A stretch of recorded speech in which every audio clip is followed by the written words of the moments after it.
హైదరాబాద్లో ట్రాఫిక్ అంటే పద్మ వ్యూహం గుర్తుకు వస్తుంది. ఉదయం వెళ్తే ఇంటికి చేరేసరికి ఏ సమయం అవుతుందో అర్థం కాదు. ఆఫీసులకు వెళ్లేవారు ఒక గంట ముందుగానే వెళ్తే తప్ప సమయానికి చేరుకోలేరు. ఒక్కొక్కరిది ఒక్కో తిప్పలు. అయితే ట్రాఫిక్ ను కంట్రోల్ చేసేందుకు సరికొత్త రూల్స్ సిద్ధం చేశారు నగర పోలీసులు. లారీలు, ట్రక్కులు, టస్కర్లు, ట్రాలీలకు పగటిపూట సిటీలోకి అనుమతి ఉండదు. రాత్రి వేళలోనూ వాటికి కేటాయించిన రూట్లలో మాత్రమే అనుమతిస్తారు.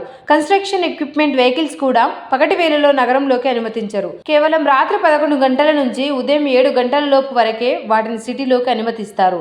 ఏచర్, డీసీఎం, స్వరాజ్ మజ్దం వంటి మీడియం గూడ్స్ వెహికల్స్ కి ఉదయం 8 గంటల నుంచి 12 గంటల లోపు, సాయంత్రం 4 గంటల నుంచి 9 లోపు సిటీ రోడ్లపై అనుమతి నిరాకరించారు.